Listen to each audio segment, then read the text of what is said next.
Coba bayangkan sejenak. Anda sedang berdiri di tengah hiruk-pikuk abad ke-21. Layar gawai terus menyala, notifikasi nggak berhenti berdenting, tapi di sudut ruang terdalam hati Anda, ada keheningan yang lumayan mengganggu. Ada semacam rasa lelah spiritual yang sayangnya nggak bisa dijawab oleh algoritma pencarian secanggih apapun. Nah, dalam eksplorasi kali ini, kita bakal membongkar sebuah pemikiran yang mungkin saja menyimpan jawaban atas keheningan itu. Di tengah bisingnya dunia modern, saat segalanya bergerak gila-gilaan cepatnya, kita memegang sebuah teks suci yang turun ribuan tahun lalu. Jujur saja, pernah nggak sih Anda merasakan semacam konflik eksistensial? Kita sangat menghormatinya, kita rutin membacanya, tapi pertanyaannya, apakah firman dari masa lalu itu masih benar-benar terdengar gaungnya di realitas kita hari ini? Saat kita menatap ayat-ayat itu dan mendadak merasa kosong, kita sebenarnya sedang dihadapkan pada satu pertanyaan yang lumayan menakutkan. Apakah teks suci itu yang kini terdiam dan kehilangan relevansinya? Atau jangan-jangan justru kita yang sudah kehilangan pendengaran? Keterasingan ini kerasa nyata banget. Kita seolah terputus dari napas ilahi yang dulunya mampu menggerakkan sebuah peradaban besar. Dan inilah yang membawa kita pada bagian pertama dari perjalanan ini, membangun jembatan waktu di tengah keheningan untuk menghubungkan dua era yang jelas-jelas berbeda. Gini, kita ini memikul beban tradisi yang luar biasa berat. Sementara jurang antara momen wahyu itu turun dan realitas hidup kita hari ini makin lama makin lebar. Sering banget kata hermeneutika itu ditakuti, dicurigai sebagai alat dari barat yang cuma mau merusak agama. Padahal pemikiran ini memutarbalikkan anggapan itu secara total. Hermeneutika itu bukan ancaman. Ia justru sebuah kebutuhan emosional. Ia adalah jembatan yang sengaja dibangun melintasi zaman, agar teks tersebut tetap bernapas, agar ia selalu relevan, di setiap ruang, di setiap waktu. Ada kutipan brilian banget dari pemikir Hasan Hanafi. Beliau bilang, ini adalah transformasi wahyu dari pikiran Tuhan kepada kehidupan manusia. Jadi, ini bukan sekedar metode akademis kampus yang kaku dan membosankan ya. Ini murni tentang bagaimana kita menarik kehendak langit untuk membumi, membiarkan teks tersebut ikut menangis, ikut tertawa, dan secara aktif menemani pergumulan kemanusiaan kita setiap harinya. Tapi, kenapa masih banyak penolakan?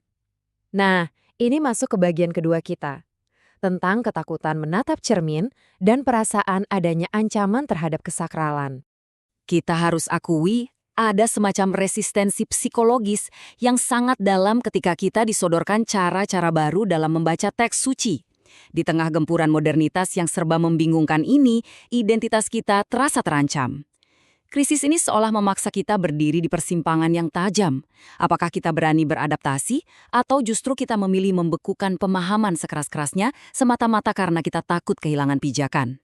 Ketakutan itu memunculkan satu dilema besar di kepala kita. Kalau kita bawa-bawa logika manusia, nanti kesakralan ilahi hancur dong.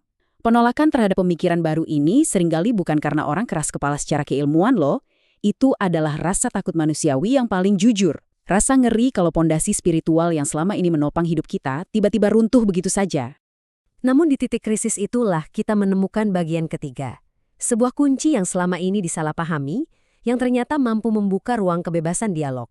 Sesuatu yang awalnya kita anggap sebagai ancaman terbesar, perlahan terungkap sebagai kunci terpenting untuk bertahan hidup secara intelektual.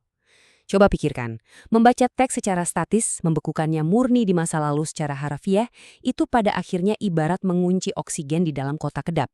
Sesap. Di sisi lain, pemaknaan yang hidup, sebuah dialog kontekstual dengan realitas, justru memberikan oksigen yang membebaskan. Teks suci itu tidak dikurung, tapi dibiarkan merespons keadaan di sekitar kita. Jadi, poin krusialnya bukan tentang kesombongan kita yang ingin menundukkan wahyu pakai akal. Sama sekali bukan. Ini justru tentang kerendahan hati, memberi ruang bagi kehendak Tuhan untuk menyapa luka-luka kemanusiaan hari ini. Isu-isu berat seperti keadilan sosial atau kesetaraan tidak lagi dijawab dengan kebisuan masa lalu, melainkan dengan sentuhan kebijaksanaan yang benar-benar hidup. Dan ini membawa kita ke esensi utamanya di bagian keempat. Memahami bagaimana teks suci itu kembali bernafas dan menembus batas sejarah manusia. Pemikir kontemporer seperti Nasr Hamid Abu Zaid membawa satu kesadaran yang sangat menampar tapi penting. Membaca teks suci itu bukan sebuah monolog satu arah di mana kita cuma duduk diam menelan masa lalu.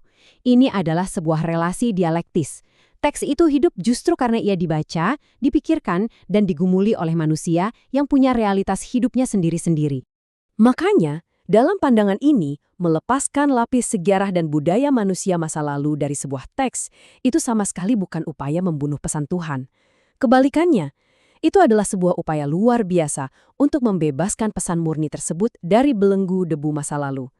Dengan melepaskan balutan budaya abad ke-7, kita membiarkan esensi pesan itu terbang menyembuhkan zaman kita sekarang.